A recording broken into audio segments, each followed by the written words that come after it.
Jennifer Taitz opens her book by walking us into her world as a clinical psychologist. She describes her therapy office as a space where people often arrive not in crisis, but in quiet, aching confusion. Many of her clients don't know how to explain what's wrong, only that something feels incomplete. Over time, she notices a common thread.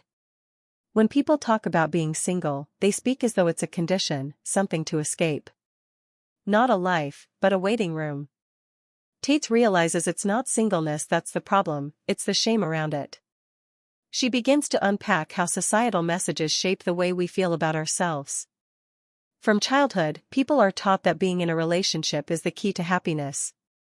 Whether through fairy tales or adult romantic comedies, the message is persistent: life begins when you find your person. But what happens when you haven't, or don't want to? Taitz argues that we've built our emotional lives on a fragile foundation, one that fails to recognize the wholeness of being single.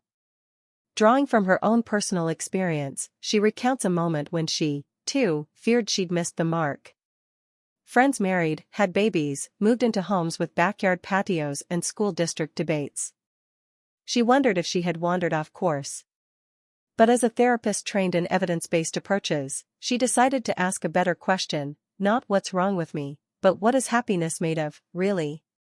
She brings readers inside sessions with clients grappling with breakups, dating fatigue, and the painful anticipation of never finding a partner. One client, a woman in her 30s, mourns a relationship that never really worked. Taitz helps her see that grieving a fantasy is different than grieving love. With time, that client begins to realize she wasn't missing a man.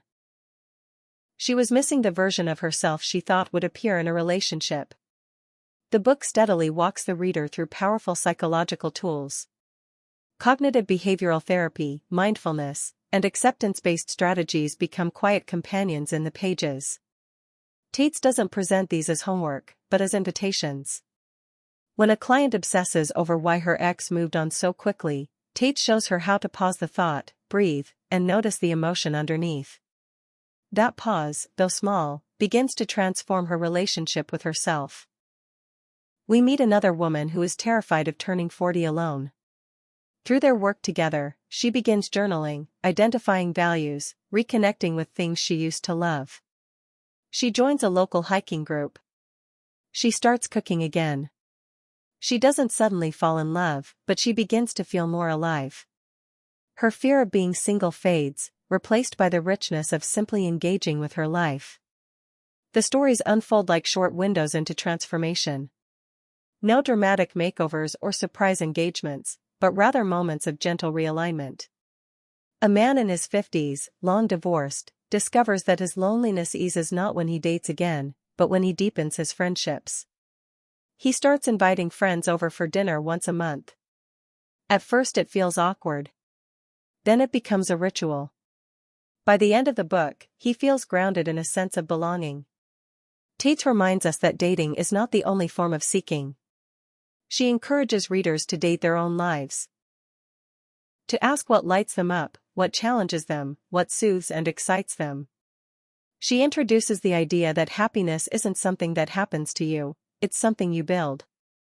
You craft it through routines, through kindness to yourself, through showing up for your own values, even when no one else is watching. She never denies that loneliness is real. It is. But she suggests it isn't a sign that you're broken. It's just a part of the emotional weather.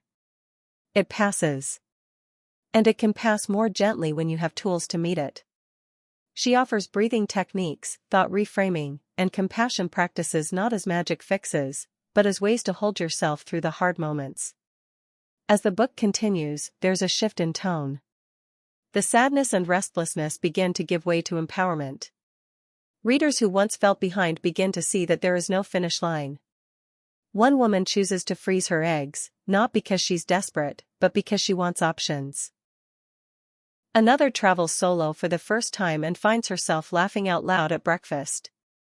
A man decides to stop apologizing for being single at weddings. He wears a bright suit, brings his best friend as his plus one, and dances without shame. Taitz celebrates autonomy not as a rejection of love, but as a foundation for it.